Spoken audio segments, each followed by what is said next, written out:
nerve-wracking than a regular open mic, because all eyes are really on me and there's no glasses clinking in the back. Right. But you can see my bio over there. I'm an author and an entrepreneur. I am currently I'm on the third draft of my feature novel, which will be out maybe in 2020, but I don't really know because whatever is going on with the pandemic. And this story, I got a story that I wrote a few years ago in a different time. It's a choose your own adventure story that I've done in public Mhm. before. It's a lot of fun. So I couldn't figure out how to do it here. So I flipped a coin and we're going to get ending number 2. So it's called Care for What You Pray For. I wish I could take my prayers back. Wait, what?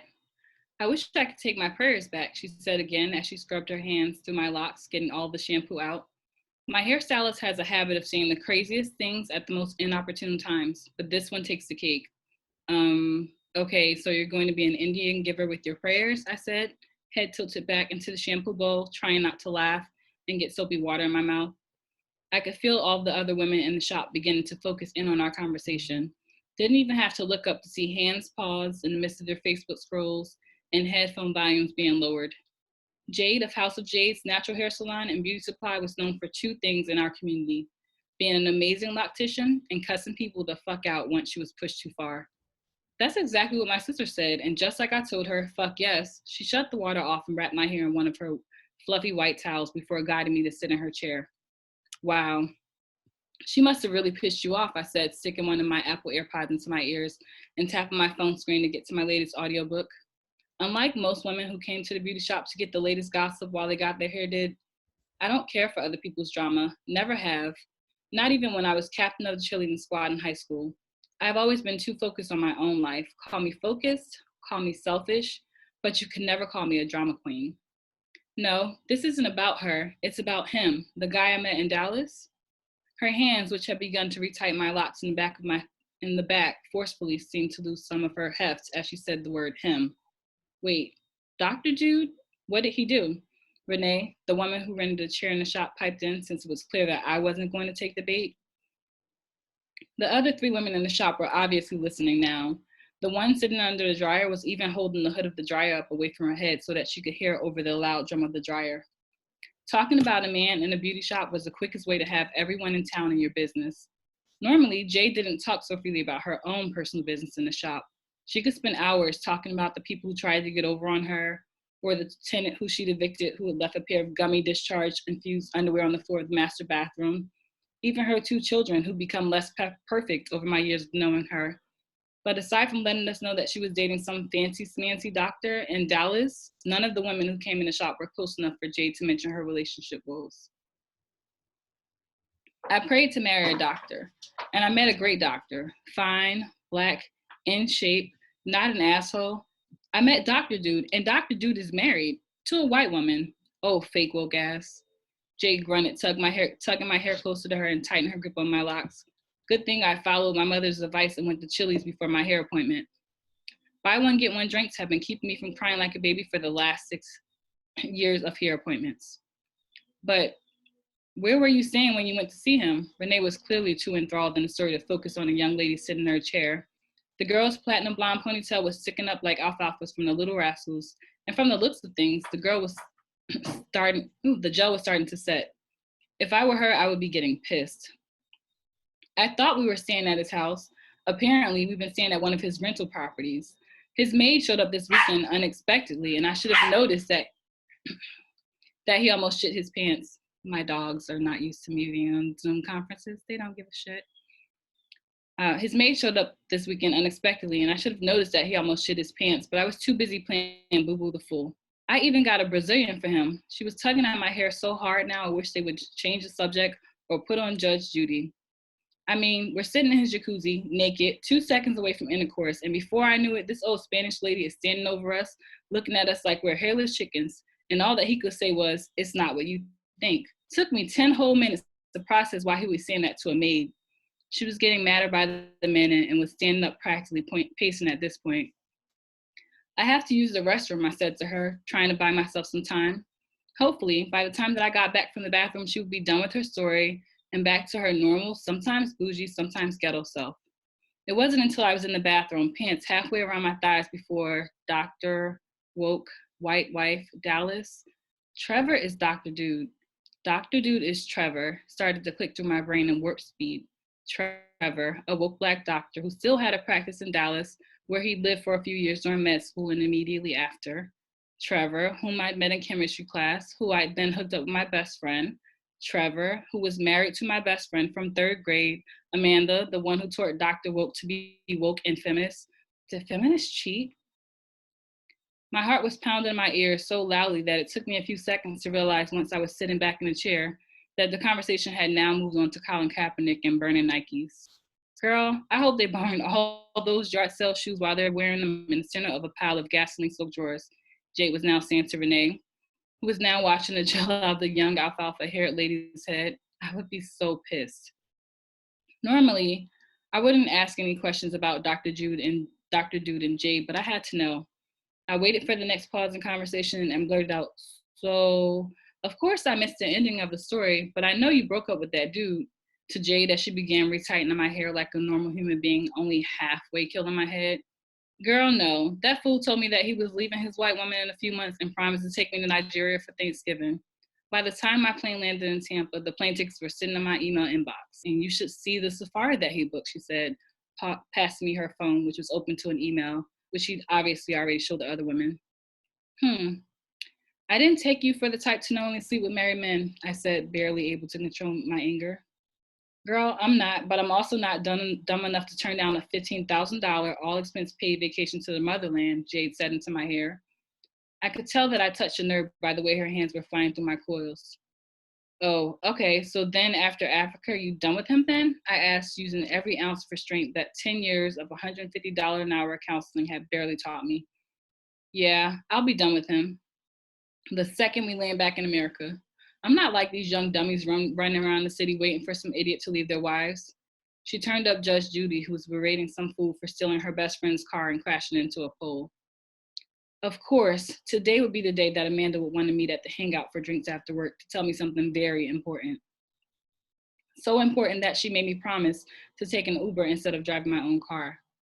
As I walked into the bar and spotted her splotchy face, my throat started to feel constricted. Hey, boo, I said with false cheer leaning across the table and kissing her on her cheek. Hey, lovey, how was your day? I ordered us tequila on the rocks to start, she said with less false cheer than I had. I couldn't understand how Trevor could cheat on someone as beautiful as Amanda. Even with her splotchy face, she was one of the most beautiful women in the place. Her shiny auburn hair was bluntly cut in a boss bitch bob. Her white blouse seemed to glow on her tan skin. Her smile was practically perfect. It was okay. How was yours? You don't look happy, I said, hoping that she already knew about Trevor so I wouldn't have to tell her. Well, I went to the doctor on Friday and got the results of my breast biopsy, she began before I cut her off. Breast biopsy? When did you get a breast biopsy? I could feel the Chili's burger getting ready to make its exit out of my stomach. When I went in for my yearly, Dr. Klein found a lump under my breast and she took a biopsy. We got the results back today, she said, reaching across the table and grabbing both of my hands with her perfectly manicured hands. And the results said, I tried to disappear in the oversized leather booth. I didn't want to know the results if they were bad. They couldn't be bad. Cancer had already taken our friend Maria, the third amigo of our tribe, 2 years before, leaving behind 3 beautiful children, 1 handsome, now eternally depressed husband, and 2 best friends abruptly forced to be a duo, and to deal with the fact that the day after you bury one of your best friends, the world still goes on. I know you don't want to hear this. She got up from her chair and walked over to my side, sliding her arms around my body, which had done the thing it does when forced to deal with horrible shit. Got so stiff she could roll me down the street like a log. Then she kissed my cheek. But I do have cancer. It's the good kind. We found it early and we have a plan. No, you can't have cancer. This can't happen to you. I cried into her shoulder, realizing that she was doing the thing that people always did when they were sick, consoling the healthy, yet I was still unable to immediately console her. I can and I do. Pull yourself together. I need you to be strong and help me tell Trevor. You know he's not going to be able to handle this. She was rubbing my back in a circle of motion, the same way she'd done every time I was distressed, from the first time my girlfriend cheated on me with Michael Calhoun, to the time that I didn't win the award for Small Business of the Year. Trevor, fucking Trevor. Of course he wouldn't be able to handle cancer. He couldn't even handle having a perfect wife without cheating on her with a hairdresser who lived in the same damn town that he did. I cleared my throat, inhaled and exhaled 10 times, and pinched the bridge of my nose. Okay, I said, taking her arms in mine and squeezing her. We've got this. You're going to be fine. And where, pray tell, is your husband today? This is his week to be in Dallas. He'll be back tomorrow. That was the other thing I needed. I have to go to the lab for some blood work in the morning. Can you pick him up from the airport at 8 a.m.? She asked, smiling like she won the lottery. The waitress walked over, then placing our drinks down and asking if we wanted to order any appetizers, buying me some more time. I didn't want to pick Trevor up from the airport. He was a sorry excuse for a human being. Cheat on my friend? Shame on you. Cheat on my angelic, always positive, cancer-having friend? A pox upon your soul. Do I tell her? Would I be a good friend if I told her?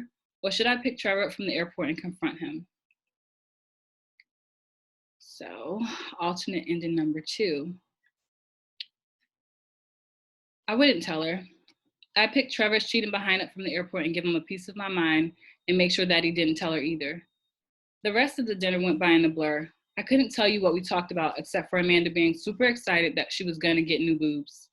Do you know what it's like to be on the itty bitty committee your whole life? She asked, looking at my D cups. Seriously, it's time for me to go get some sleep so that I can be on time to get your husband from the airport in the AM, I said, cranking down the rest of my drink, then starting to straighten up my side of the table. Trevor obviously flew first class as he was the first person through the gate. Dude, he said, brown eyes lighting up as he walked towards me. How'd I get such a fine-ass Uber driver today, he asked, pulling me in for a hug. I looked at his face for what felt like the first time in forever. He looked almost exactly the same as he did the day that I'd introduced him to Amanda in high school. Same low fade, same slight bucked front upper teeth, same I might be an asshole glint to his eyes. Your wonderful, loving wife sent me, I responded despondently, trying to figure out how I could broach the subject of his cheating without bringing up the fact that his wonderful, loving wife had cancer. Oh yeah, she told me that she had a doctor's appointment today. I must have forgot, but thank you for picking me up. We appreciate you, he said, as we made our way through other travelers milling around the airport. We walked in silence through the airport, and I broke the heavy silence as soon as we got to my car. So, how long have you been cheating on Mandy? I asked as I pressed the clicker to unlock the car doors. He waited until we were sitting in the car with the seat buckled securely before turning to me and looking over his shoulder. The whole time, he said, as if he were talking to himself instead of to me. What do you mean the whole time? I asked, clenching the steering wheel between my palms. I mean, the whole time. I've never not been cheating on her, he said forcefully. So then why would you continue to be with her if she's not enough for you to not cheat on? She's more than enough for me to not cheat on. She's perfect and she's down for me. One day, I'll get bored with all these other women and then I'll be faithful. How do you even know I'm cheating on her? Did she tell you? No, she didn't tell me. Jade told me in half of Tampa. That crazy bitch, she responded with a snarl. Crazy enough for you to take to Africa, I asked, wishing that we were having this conversation anywhere else besides the inside of my tiny Volkswagen Beetle, which seemed to be shrinking right around us. I had to do something. She lives in Tampa and she could tell my wife, he said, pouting like he used to back in 9th grade before his growth spurt when coach never let him get any game time during basketball games. She didn't tell your wife. She told a room full of lonely busybodies, and I can't believe someone could be so smart, so damn dumb at the same time. What is even wrong with you? I sat in the car staring at my best friend's husband. The handsome, Black, intelligent, established man who grew up in a happy home with a mama and a daddy, whom I'd always assumed had his shit together and who I was finding out now was basically a heartless loser. I breathed a sigh of relief and wound my car windows down after Trevor got out, hoping to clear up some of the bad juju he most certainly left in my car. Before he'd gotten out, he'd asked me to continue to keep it secret, and I promised that I would aloud, telling myself that I would tell Amanda after her husband's cavorting as soon as she beat her cancer. I hadn't made it to my house before Amanda called me on my cell phone. Hey, how was your doctor appointment? I began before noticing the terrible clean coming through the handset. What did you do? Amanda asked me in between her gasp and wailing. What do you mean what I did? I asked, pulling into the parking spot in front of my house. I just got off the phone with Trevor and he says he's leaving me because you helped him realize that he can't be faithful to a white woman. Girl, what? What gave you the right to even confront him? I didn't ask you to speak to my husband on my behalf. You think I'm a fool? You think I don't know what he's been sleeping with other women? Her wailing and sobbing had ceased at this point. So let me get this straight, I began before she interrupted. I know your life is so perfect that it's boring, so you have nothing better to do than stick your nose in my business. But you won't have to worry about that anymore because I'm done with you. She was yelling to the phone with the vigor she should have shown her cheating husband, and it just pushed me over the edge. Your business? You put me in your business anytime it's convenient and appealing for you, except for when it comes to telling me about how your husband is out here running around the country cheating on you. While you're sitting here in Tampa playing Susie Homemaker, getting cancer, and this is gonna sound fucked up, but it's the truth. You're lucky that's all he gave you, because he could have gave you AIDS. It's not curable, and neither is super gonorrhea. Oh, that part you keep to yourself. Then I try and deal with your husband directly instead of dropping unsubstantiated shit on your lap while you're dealing with cancer and you're mad at me and you're done at me. I was crying so hard now that my throat was beginning to hurt and my eyes were burning. The pain of the confrontation was unbearable, not because I was losing my best friend, the person I told all of my greatest fears and wishes for over 20 years. It was losing my best friend because her husband cheated on her. It didn't even make any sense. She started to speak, but this time I interrupted her before she can get a word out. It wasn't even 10 a.m. and her drama had just made my day a really shitty day. You know what, Amanda? I can't even believe that this moment is real. I could sit here in this car and yell and scream with you over a man that you know damn well you deserve better than, or I could be the friend that I am, let you know that I'll always be here for you, wish you luck with your cancer, and tell you to call me when you're ready. I said before hanging up the phone in her ear, wishing for the first time in a long time that people actually still heard that annoying tone that house phones used to make when you hung up on someone. That would have at least been rewarding. There was an indicator on my phone screen that I had received 15 text messages during my 5-minute-long phone call. I swiped to the screen and began to read. You knew who Dr. Dew was and you sat in my chair and didn't say one word? Was the first text. The subsequent texts were various versions of what Jade must have always wanted to tell me, how she thought I was stuck up, who thought I was better than everyone else, to how dentists were not even really doctors, which of course we are. I quickly scanned the rest of the text until I got to the last text message, which read, I can no longer continue to style your hair. I quickly typed in, yesterday before I came into your shop, I asked God to take any person who didn't deserve me out of my life, and today I've lost 3 people, one whom I consider my best friend. Unlike you, I don't want to take my prayers back before turning my phone off and slipping it into my purse. I really needed a deep soak in a hot tub of lavender water, followed by a nice interlude with the hottest chick I could find on Tinder. The end.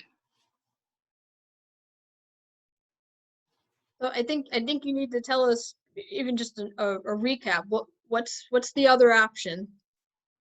The other option is that she tells her and they end up happily together after. Well, thank you so much for for reading and being our feature this evening. We do have a few open micers signed up to share their work. So I'm gonna swap you out with Amaryllis is our first person on the list. So let's see if I can do this smoothly.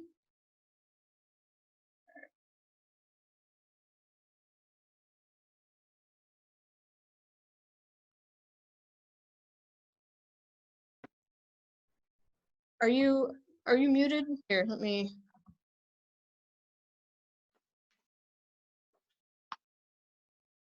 Hello, are you good? It says I'm unmuted by host. You're good. Okay, so I am reading tonight from my book, Cuban American Dancing on the Hyphen. And this is a story, this is a book about my escaping Cuba. And I'm one of the 14,000 children that came without their parents through an American clandestine operation. So this is the first chapter. The place, the title, The Stowaway. The place looks bigger, longer. I heard a man say to the lady with him as they opened the door to their cabin, "It seems dangerous. Don't you think we're too close?" she asked. "No, don't worry. The captain knows what he's doing." I watched their door close as I wavered. Should I go and see it? I forced myself to have courage and made the plunge. I marched into the empty elevator, got off at the pool deck floor, and pushed open the heavy doors. The pool was surrounded by rows of deck chairs full of different shaped, well-pasted bodies. Rows of chairs, 1, row behind another and another. Copper dome sizzle. For a moment, I had a feeling I was watching Sam's Club rotisserie chickens. The steel drum band to the left of the bar played a Jamaican tune and the Filipino waiters did a tightrope dance around their customers, balancing minty colored margaritas, strawberry coladas, and mojitos on their trays. The drinks in harmony with their colorful flower Caribbean shirts. A cook in his big white chef's toque was cooking hamburgers, sausages, and hot dogs. In the kingdom of scents, the smell of hot grease sat on its throne. For a moment, I became entranced by this cruise atmosphere. So many unique people and different languages. An assortment of cultures. The ship, a floating commotion, a living theater on water. I searched for a place off to the side, a corner, a refuge. For the first time in 40 years, I was going to see it, and I wanted to be quiet and alone for the encounter. I spotted the place underneath the steps leading to an upper deck, and there I went to hide. I was ready. I looked for the first time across the sea with the purpose to focus upon it, and there she was. From early childhood, I had heard it, treated in its story and song as it were a lady, and I saw her as such, my homeland, the place my eyes first opened to see light, Cuba. I stood staring at the land before me. I could see much greenery. It was really her. Suddenly, I felt strange, small, like a child wanting to be picked up by her mother. I had a compulsion to extend my arms to the land in front of me and yell, "Please pick me up, hold me." Childhood memories slipped into my mind. I saw myself as a little girl at a bodega, holding and kissing the hand of my grandfather, the abuelo I loved.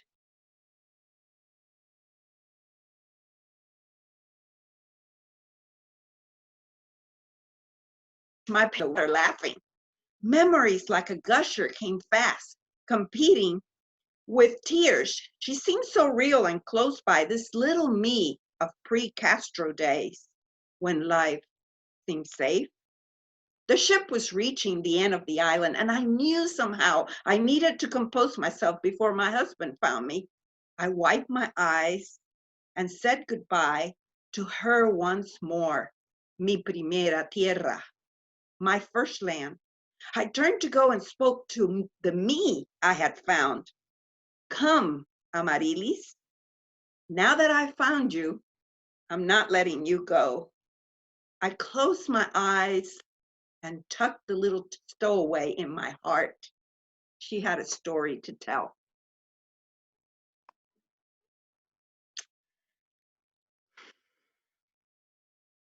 Thanks so much.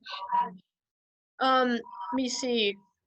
Not quite sure where everybody is in here. So I have Shell, Sparrowhawk. There we go. Hey. So, yeah, thank you so much. I'm gonna switch you guys out. Sorry for the awkward transitions. That's okay. So Thank you.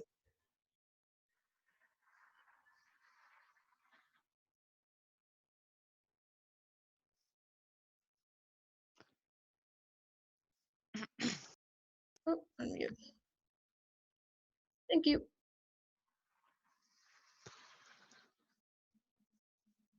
Oh, am I on? Sorry, yeah, you're good to go. I muted myself and then I was just talking at you. So sorry. Oh, okay. Anyway, thank you so much. You're good to go now. Okay. Hi, y'all. I'm Shel Sparrowhawk. I'm from St. Pete, Florida, artist, musician, poet. Thank you, Adrien, for your story. I really enjoyed that. And thank you to everyone else who's reading. Thank you for allowing me to be here. So, whew, it is more nerve-wracking doing this way. I don't know why. All right. So I'm just getting back to writing. I've been in a really dark place for a really long time, and I'm finally getting out of it. So this is just the beginning of some thoughts of what I went through.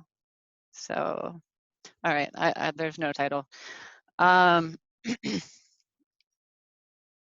Where you saw crack rocks, I saw clouds, and I guess that's been the difference.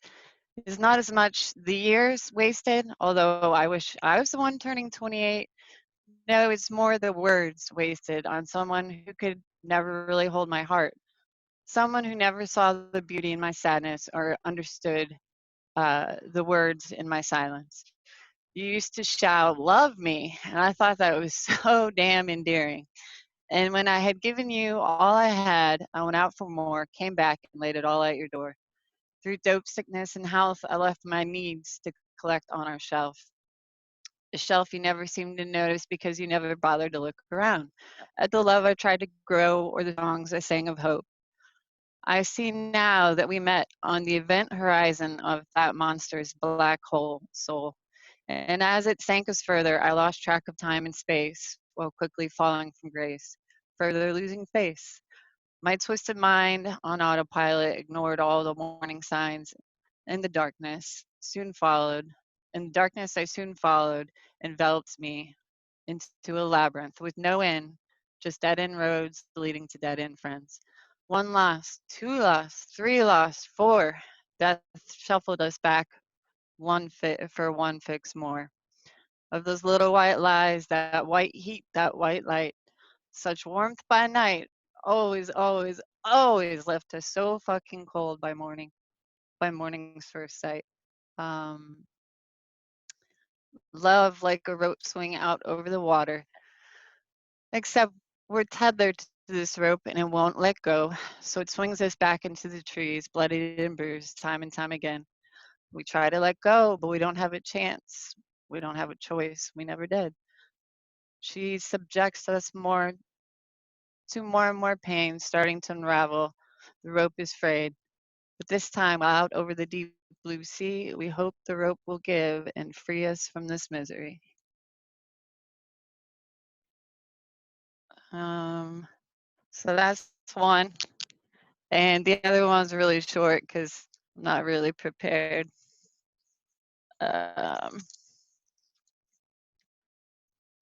It's here somewhere. Okay. This one I wrote a while ago. It's called For the Birds. Ropes are tied, noose is taut. Shallow perceptions can always be bought. Hollow ideals, death of mankind. Souls are hung on a lemon tree vine. Sour fruit, spoiled minds. The crows are aligned in these murdered times. No one to mourn our rotting flesh. The wild swallows, earth wiped fresh. A brand new slate, a brand new day. Rebirth is the only way. That's all I got for tonight. Well, thank you so much Thank for you. sharing, and I'm glad you're getting back to writing and creative work like that. So, Thank you. I had Paula email me earlier. I don't see her here on the side, but if you are and I'm missing you, feel free to comment. Otherwise, Robin, Robin Savage is up next. And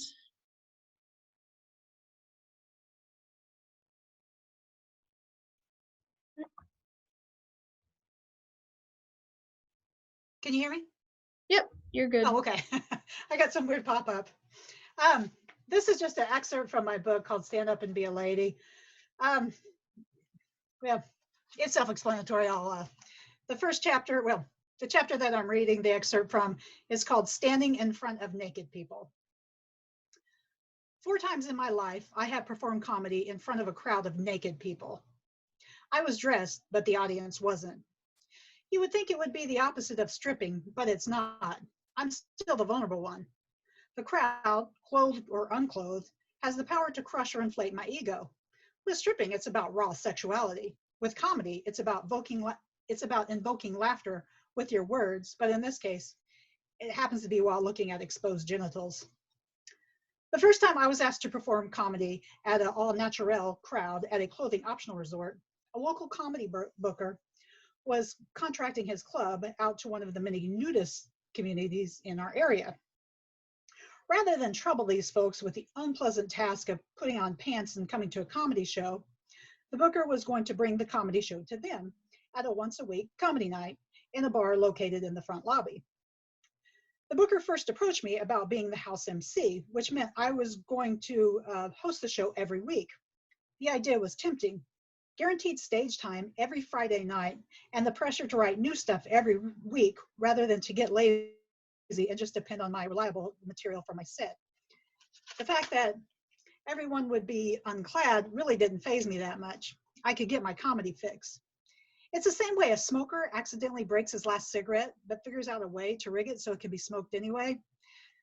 Yeah, maybe a naked audience wasn't ideal, but it was still an audience. The booker chose me because I'm a clean comic, and despite the fact that the clientele walked around in their birthday suits, they were supposedly not fans of vulgarity. I found that to be a hoot. I came home and I told my husband about it. He wanted to come along, not so much to see me perform, but to ogle strange naked women. After decades of being in a relationship with me, I could not be any more sympathetic to his plight. I told him I just had to go the first night and do a 5-minute guest set, and that the booker was going to initially MC the show. But after that night, I would be the house MC. So I told my husband he could go on any other night after that. What could go wrong? Could I do something so offensive that it would ruin my opportunity to be a regular there? Yeah, right. My husband, in his glee to see any bare lady's breast other than mine, told our neighbors about the impending gig. My neighbor told me that he had read about this particular resort and they had recently been busted for being swingers. I was ecstatic. I had a whole bit about swingers. It really was the dirtiest of my jokes, but it wasn't vulgar. It was all innuendo. How could a room full of swingers not like jokes about swingers? When I first arrived at the venue, the resort itself was pretty fancy. Had there not been naked people walking around, I would have thought it was a Disney hotel. The landscaping was perfectly manicured, and the building on site were big and well maintained. The actual room that the comedy was held in was beautiful. It was really 2 rooms. One was a part of a large rectangular shaped bar that was adjacent to a larger open room with a stage on one side. The stage was enormous. You had to walk up 6 or 7 steps just to get on it, and it was attached to a full-blown DJ booth, complete with a live DJ who acted as the audio guy through the show. Directly in front of the stage was the dance floor with a table set up around it. That was my really only one complaint about the setup. The audience couldn't be directly in front of me. They had to be looking at me across the dance floor. Other than that, it was a very nice venue. As far as the people went, none of the nudists were attractive. When I thought about seeing a group of naked people, I pictured a bunch of hotties.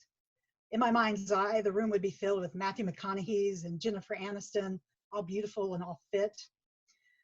That's not what happened. It was like going to Walmart and seeing those people in the buff.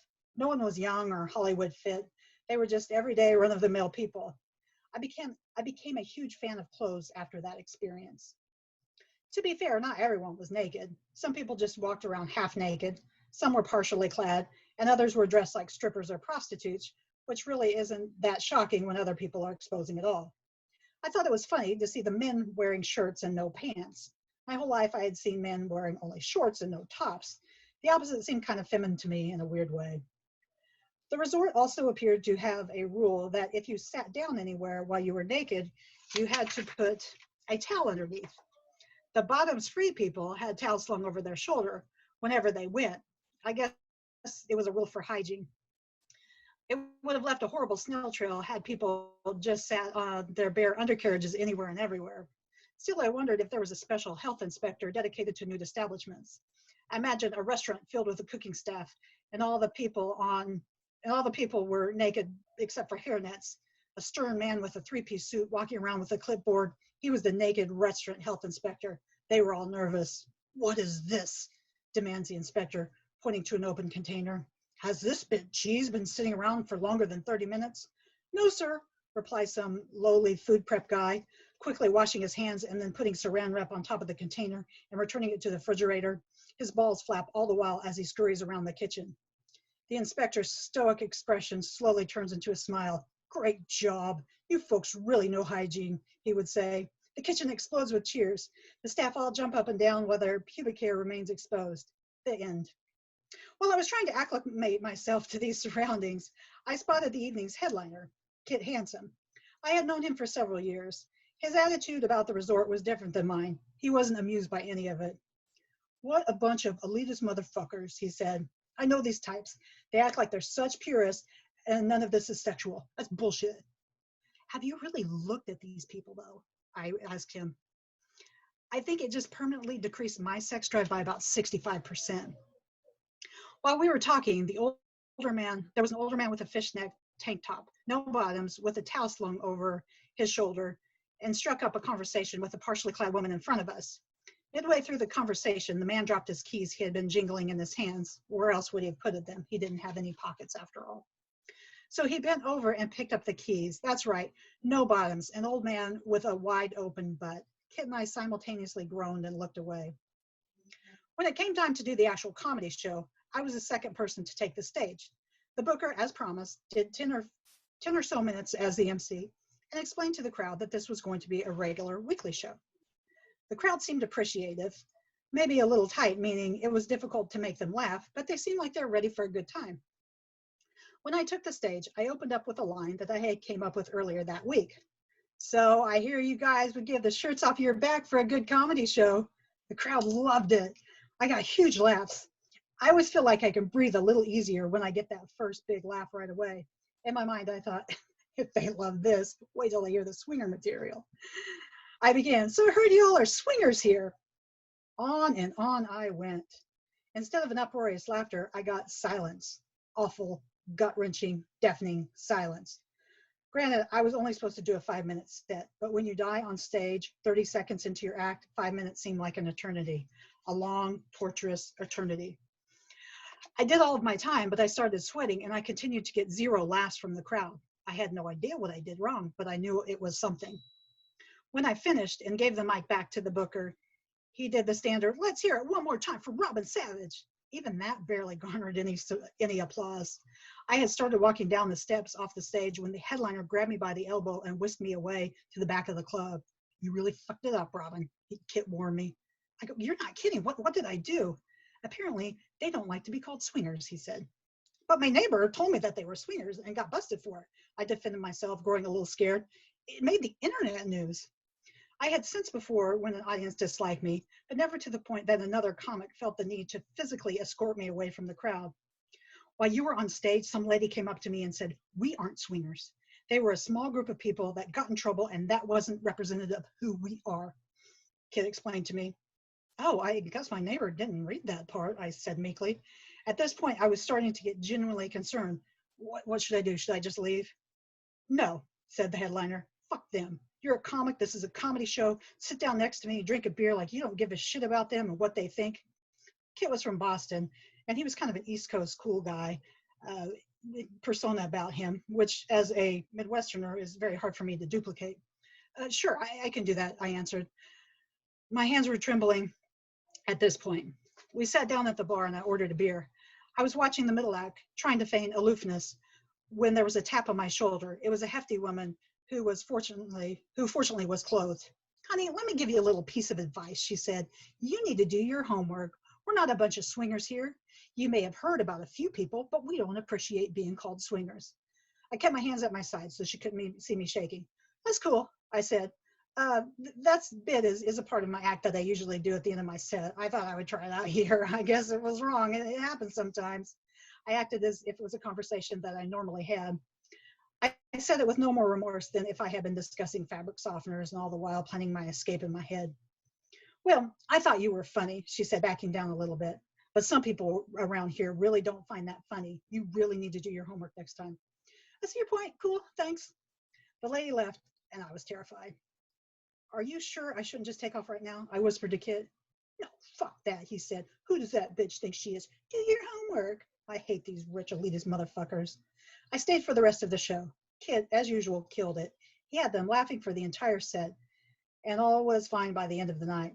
I decided not to leave early, if for nothing else to prove that I didn't care about the thing that was actually giving me a stomachache. I never heard back from the booker about being the house MC again. Yeah, that's it. Thank you very much, Robin. I don't have anybody else signed up to read. Is there anybody else before I say goodnight? Anybody else wanted to share a story or read or anything? I know few people kind of popped in as we were going. So. I wouldn't mind reading. Who is that? Hello. iPhone. Oh, hey. Okay. Yeah. Give me 1 second. I'm gonna give you the spotlight. Let me get next to the computer. Come on. Sorry, my dog's in the way. Go. Oh, it's okay. Dogs are. She super shoots though. Oh.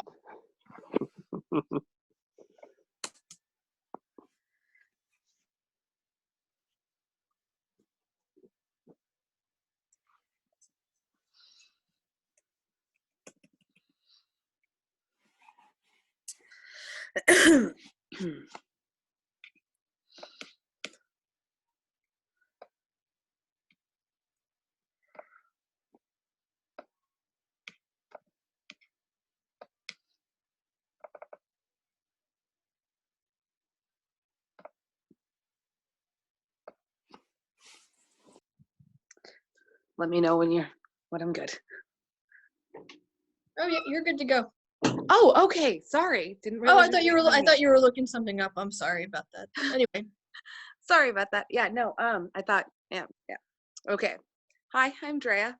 So a while back, I was working on a collection of short stories about my adventures in dating, and I lost most of them in a computer crash, unfortunately. But I did have this short story, and it's called "Life Insurance is the New U-Haul." And if you know anything about lesbian culture, there's a joke that goes, what does a lesbian bring on a second date? A U-Haul. So life insurance is the new U-Haul. I could barely breathe, and I was trying my damnedest not to let her hear the panic that was coursing through my veins with reckless abandon. I swallowed hard. I was gripping the phone so tightly that it should have splintered into my palm. "Baby, are you still there?" Amy asked. "Yeah, no, I'm here." I managed to choke out. "I didn't freak you out, did I?" No, not at all. I'm great. That's great. I'm good," I stuttered rapidly. Amy is oblivious to the utter panic she has caused me by telling me that she has listed me as her life insurance benefactor. What did she honestly think would happen? We had only been dating for 3 weeks. 3 intense weeks, but 3 weeks nonetheless. I'm a little bit of a commitment phobe, something I might have failed to mention to her. The L word terrifies me, and usually sends me running away screaming as though my hair is on fire.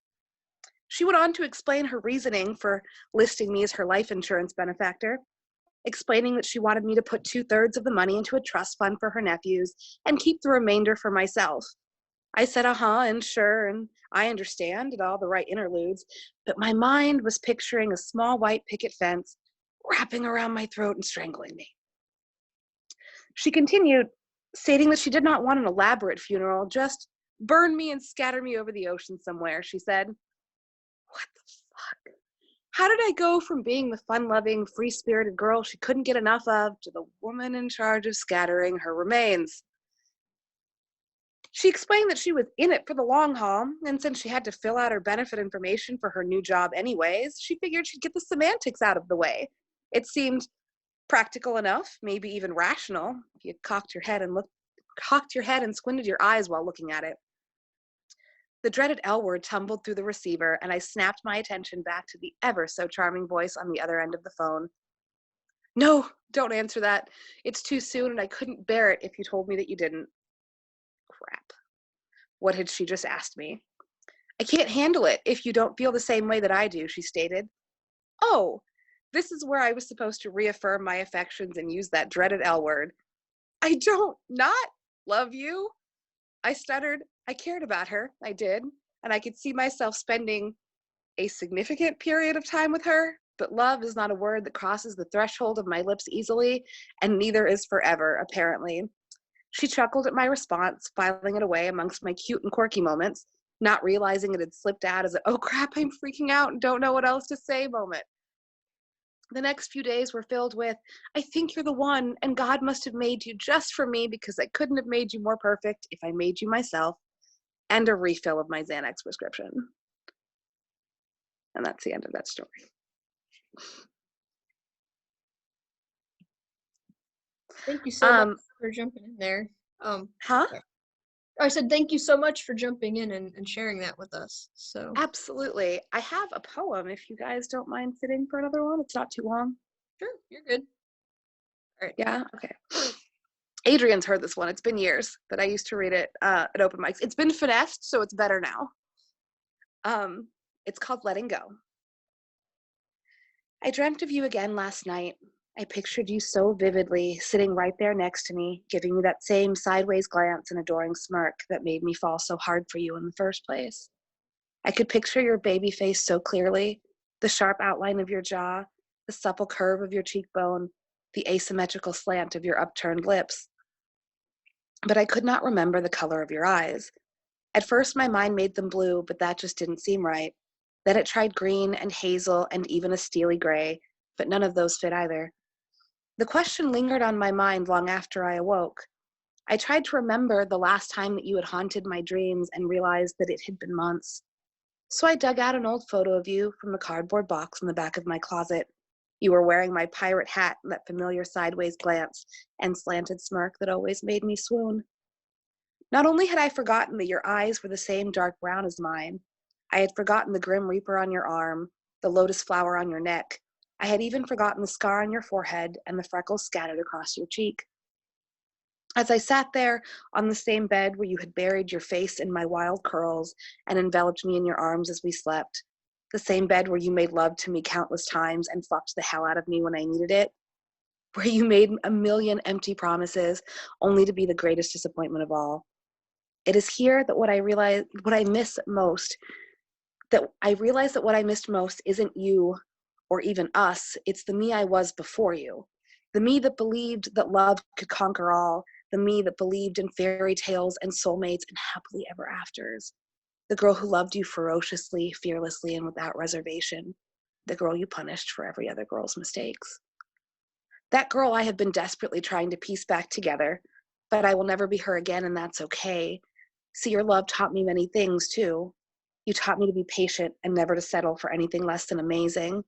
You showed me what it was like to be completely and utterly in love, how to be half of one whole, and what it really means to be adored. You taught me how love is supposed to be, considerate, compassionate, and kind. You taught me how to forgive, and most of all, how to let things go. So I placed the photo of you back in the box filled with the remains of our once epic love affair, but instead of returning it to the closet, I carried it outside and placed it in the big blue bin by the curb.